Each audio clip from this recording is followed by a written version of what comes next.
On one side you have your superheroes and on the other side you have your everyday heroes.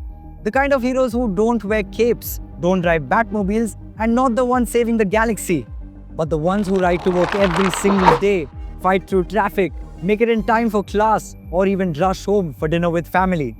And Honda wants to give these everyday heroes something a little more exciting than just another plain ride.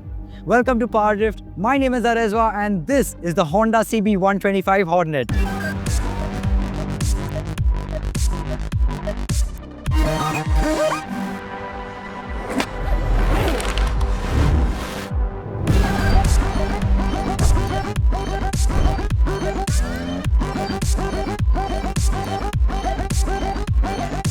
The Hornet name isn't new, it's a part of Honda's legacy, from the iconic CB600 Hornet to the recent CB750 Hornet carrying that buzz forward. The Hornet family has always stood for motorcycles that look sharp, feel premium and deliver dependability. With the CB125 Hornet, Honda has taken that same DNA and scaled it down for riders who are just starting out. And here's the thing, I really like how this bike looks. The stance, the muscular tank extensions, the overall length. It actually feels like it's taken a lot of inspiration from the bigger siblings when you take a look at the silhouette. For a 125, this has a big bike attitude. And let's not forget, this does dawn with bright colors, a TFT display, USD fork, and that's what, in my opinion, makes this a standout sporty commuter.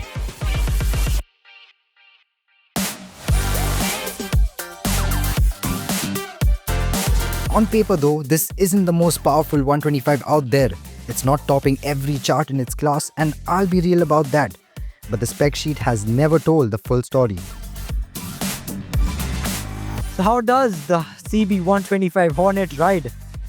Honestly, it did surprise me a bit. Performance is not bad at all. Power-wise, it doesn't feel underwhelming for a 125. And the torque delivery is actually pretty peppy for city runs. The engine feels really refined, but there is always a but. Vibrations do creep in. Around 4000 RPM is when you start to feel them, and by 6000 RPM, the buzz is more noticeable, especially on the handlebar and the foot pegs, which is weird because it's the same trusty 125 that we have seen before on the Shine and the SP. Suspension-wise, it's not stiff, but also not the softest. On bad roads, you will feel it. The trade-off though is that the handling is quite good and the bike feels planted when you want to flick it around. Now on the comfort side of things, I actually like the ergonomics. The foot pegs are a little rear set and higher compared to regular commuters. The handlebar is slightly forward, which makes the riding stance feel sharper without being uncomfortable. The seat itself is wide and decently cushioned, so it's comfortable for me, but not very long. On our test unit, the seat cover messes with the fit where it meets the tank.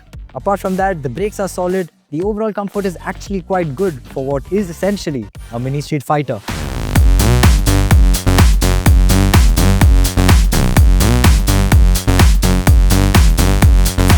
Now who is this bike really for? See, not everyone is looking to upgrade into a 125cc. But there is a niche, people who want a commuter but one that feels a little sportier, a little sharper. A bike that says I care about how I look when I ride. Which makes me think this is aimed squarely at the youth. College students, first-time buyers or anyone who wants to start their motorcycling story with something that looks the part. And for parents watching, it's a Honda, so reliability, service and durability are things you don't have to lose sleep over. Everyday heroes don't always need big engines or wild performance numbers. Sometimes all they need is a motorcycle that just looks sharp, feels dependable and makes their everyday ride just a little bit cooler.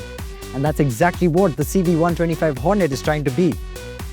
But let's address the obvious. Honda is late to this segment. The TVS Raider, the Hero Extreme 125R and the Bajaj Pulsar N125, they've already been around. So a comparison video will drop very soon on Power Drift.